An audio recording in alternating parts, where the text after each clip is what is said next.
नमस्कार दोस्तों, स्वागत है आपका के न्यूज़ 24/7 में। तो चलिए देखते हैं आज की headlines. Happy Mahashivratri 2024। Mahashivratri, or the Great Night of Shiva, is a Hindu festival dedicated to Lord Shiva, the god of destruction within the Trimurti. According to the Drik Panchang, Mahashivratri falls every year in the month of Phalguna. This year, the festival of Mahashivratri will be celebrated on 8th of March on Shukla Paksha in the 1 month of Phalguna, February or March. The day before the new moon corresponds to the beginning of the auspicious Tithi of Mahashivratri. It is widely believed that Lord Shiva performs the Tandava on the divine in Mahashivratri.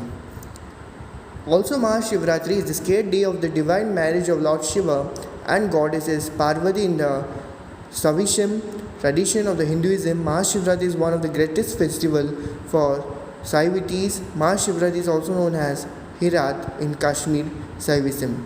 The devotees of Lord Shiva perform sacred rituals by chanting the divine mantras of Lord Shiva.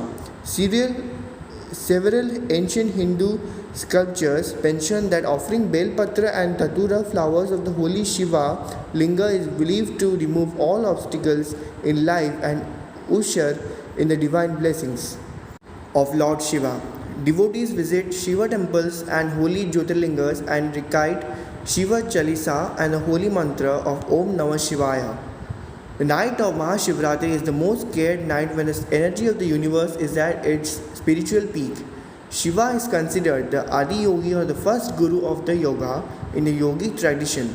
Mahashivratri is an auspicious event that holds profound significance not just for the devotees of Shiva but also for people who are on a special spiritual journey practicing meditation and mindfulness. Happy Women's Day 2024. International Women's Day is an important annual event celebrated on March 8. The day raises awareness of a number of issues including violence and abuse against women, women's reproductive rights, gender equality, and women's achievements in various fields. March also marked the start of Women's History Month around the world. It begins on March 1 and ends on March 31st. The campaign theme for International Women's Day 2024 is Invest in Women, Accelerating Progress. This year's theme highlights the importance of funding women's leadership development, health, education, and economic empowerment to accelerate progress towards gender equality. On International Women's Day, people honor the women in their lives, including their wives, girlfriends, mothers, grandmothers, sisters, and other female family members. To make this day more special for all the incredible women in your lives, here is a special guide of thoughtful wishes, heart-melting greetings, images, messages, and quotes. Being a woman is a superpower, and I still don't know how you do it all with such grace. Happy Women's Day to all the superheroes in my life. Happy Women's Day to all the phenomenal women who continue to break barriers and defy stereotypes. You are amazing. Kerala political crisis. Congress leader Padmaja Venugopal joins BJP ahead of Lok Sabha elections. Padmala Venugopal, daughter of Congress stalwart and former Kerala Chief Minister K. Karukaran, makes a significant political shift by joining the Bharatiya Janata Party in Delhi. Her decision makes a notable development in the state's political landscape and underscores evolving dynamics within Kerala political arena. Why a High Court judge decided to join a political party? On May 5, 2022, a judge in the Calcutta High Court heard a petition within hours of its filing. The matter concerned the unpaid dues of a retired teacher, and a presiding judge ordered the state government to clear the pension and unpaid salary for 25 years of a septuagenarian retired school teacher, Shamali Ghosh, within 4 weeks with 10% interest.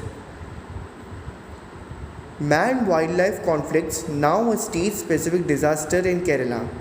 In the wake of frequently reported incidents of human-wildlife conflicts from across the state in the last few days, the cabinet decided to declare the conflict as a state-specific disaster.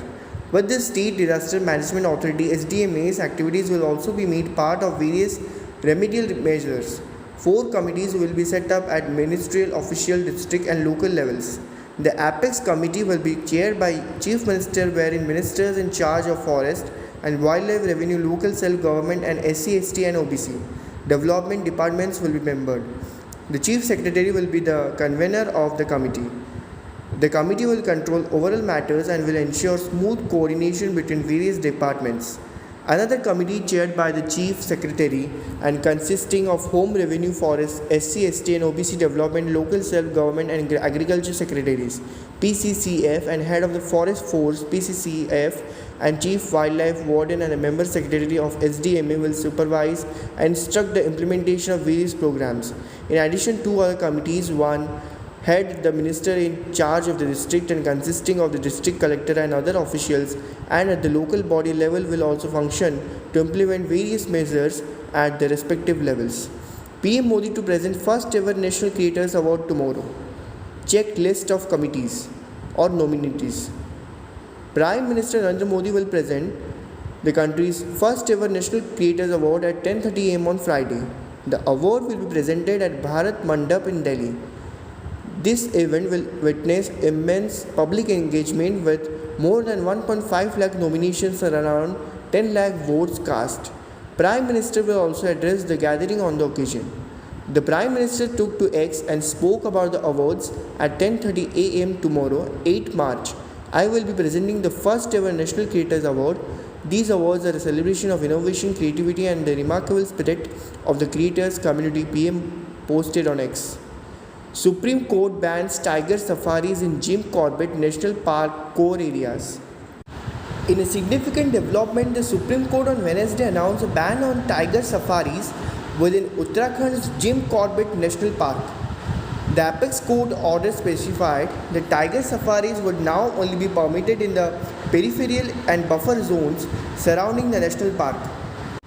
If reports are to go by the decision as part of the court's broader effort to safeguard the natural habitat of these majestic creatures and mitigate the potential impact of tourism on the core areas of the forest reserve, while permitting the creation of tiger safaris in the peripheral and buffer zones, the Supreme Court has imposed rigorous conditions to safeguard wildlife and environment. The decision aimed to strike a careful balance between promoting tourism and preserving the integrity of the delicate ecosystem within the Jim Corbett National Park. Simultaneously, the court expressed strong disapproval of former Uttarakhand Forest Minister Harak Singh Rawat and then Divisional Forest Officer Kishan Chand for their involvement in illegal construction and tree felling activities at the Corbett Tiger Reserve. The court's rebuke underscores the gravity of environmental damage caused by such actions and emphasizes the need for accountability in safeguarding protected areas. Ex-Google engineer charged with stealing AI secrets. A former Google software engineer has been charged by the US with stealing trade secrets about artificial intelligence while secretly working for two Chinese companies. Lin Wei Ding, also known as the Leon Ding, was indicted in California on 4 charges and arrested on Wednesday. The Chinese national allegedly stole more than 500 confidential flies. If convicted, he faces up to 10 years in prison and $250,000 in fines on each count. A lawyer for Mr. Ding could not be identified to comment on the case, local media reported. The information is accused of taking relates to the infrastructure of Google's supercomputing data centers, which are used to host and train large AI models. According to the indictment, Mr. Ding was hired by Google in 2019 and his responsibilities included developing this software. He allegedly began uploading information stored in Google's network to a personal Google account in May 2022. These uploads continued periodically for a year. The indictment reads, meanwhile, he is said to have spent several months in China working for Beijing Rongsu Lianzi Technology, a startup tech company that approached him. The indictment says he was offered $14,800 per month to be the company's chief technology officer. He is also alleged to have started his own tech firm, Shanghai Geosun Technology, which has a focus on AI and machine learning, and made himself the CEO. The BBC has contacted Rongsu while Geosun could not be immediately reached for comment. Prosecutors allege Mr. Ding never told Google about his war for either company. The indictment said that he had applied to China-based organization to help develop this business and presented it at an investment conference on China in November 2023. The following month, he was flagged by Google trying to upload more files to his personal computer while in China, but Mr. Ding told Google's investigator it was to provide proof that he worked for the tech giant. When he returned to the US and without Google's knowledge, Mr. Ding is said to have booked a one-way ticket from San Francisco to Beijing before resigning on 26 December. Days later, Google once again became suspicious after learning about his actions at the conference and suspended his access, searching his activity history to reveal the unauthorized uploads. Sweden officially joins NATO after completing its accession process. Sweden on Thursday formally joined NATO as the 32nd member of the transatlantic military alliance, ending decades of post-World War II neutrality as concern about Russian aggression in Europe have spiked following Russia's 2022 invasion of Ukraine.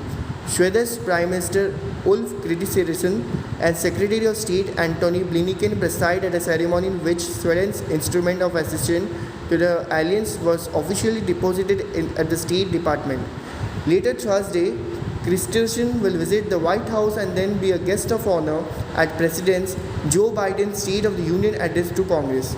The White House said that having Sweden as a NATO ally will make the United States and our allies even safer. NATO is the most powerful defensive alliance in the history of the world, and it is critical today to ensuring the security of our citizens, as it was 75 years ago when our alliance was found out of the wreckage of World War II, it said in a statement. Sweden, along with Finland, which joined NATO last year, both abandoned long-standing military neutrality that was a hallmark of the Nordic states' Cold War foreign policy after Russia invaded Ukraine in early 2022. Biden, in his speech to Congress, is expected to cite Sweden's accession to NATO as evidence that Russian President Vladimir Putin's intent to divide and weaken the alliance has failed as a direct result of the Ukraine invasion. And the Democratic President is expected to use Sweden's decisions to join to step up calls for reluctant Republicans to approve stalled military assistance to Ukraine as the war enters its third year. BJP hold discussion for alliance in Lok Sabha Odisha polls. Hectic parleys were underway between the Biju Janata Dal BJD and the Bharatiya Janata Party BJP on Wednesday for a possible alliance ahead of the upcoming Lok Sabha polls. According to leaders of both the parties, the two former allies who parted ways in 2009 were working out the contours of a seat-sharing pact for the Assembly election and Lok Sabha polls, which is scheduled to be held in Odisha. Simultaneously, this summer, the BJD is considered a friendly party to the ruling BJP, having lent support to the union government for passage of crucial bills. But it was being pursued by the BJP to renew its ties with the National Democratic Alliance, India, as part of the coalition effort to win 400 plus seats in the polls. Light to moderate rain, thunder showers very likely in this Odisha district till March 10. With a cyclonic circulation over South Odisha and neighborhood persisting and seen at 0.9 km above mean sea level, light to moderate rain or thunder showers are very likely to occur at a few places over some Odisha district till 8:30 hours IST of March 10, Indian Meteorological Department IMD Regional Center in Bhubaneswar forecasted today. In its midday bulletin, IMD Center said maximum temperature observed appreciable rise at one or two places over the districts of North Interior Odisha and no large change had elsewhere over districts of Odisha. They were above normal at a few places over districts of Interior Odisha and at one or two places over the districts of Coastal Odisha and normal at elsewhere over the districts of Odisha. Temperature forecast. No large change is likely in both the maximum day temperature and minimum night temperature at many places over the districts of Odisha during the next 4 days. Maximum is very likely to rise gradually by 3 to 4 degrees Celsius in the subsequent 3 days at many places over the districts of Odisha. The highest maximum temperature of the 38.0 degrees Celsius was recorded at Palakemundi and the lowest minimum temperature of 16.2 degrees Celsius was recorded at Sundargarh in the plains of Odisha. General elections buzz. What's happening in Odisha and Maharashtra? Newspaper reports have cited a grievance letter posted on X, formerly Twitter, on March 4 as providing has insight into the tussle within the ruling Mahayuti alliance. The Shiv Sena Shinde is demanding 22 seats. The NCP Ajit Pawar has claimed to at least 10 and BJP wants at least 30 seats. The Shiv Sena Shinde is demanding 22 seats. The NCP Ajit Pawar's talked came to at least 10 and the BJP wants at least 30 seats. A letter from senior BJP leader Harshvardhan Patil to party colleague Devendra Fadnavis alluded to a sinister political campaign by NCP workers in Indapur, one of the 6 assembly constituencies that make up the Baramati Lok Sabha seat.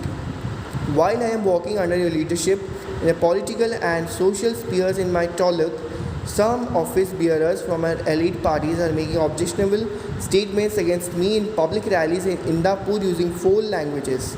I am worried about my safety as they are threatening not to allow me to roam around Indapur during elections, stated the letter, urging Fadnavis to take a firm stand to nip hooligan tendencies in the bud. ऐसे ही और news को जानने के लिए जुड़े रहिए के news 24/7 के साथ.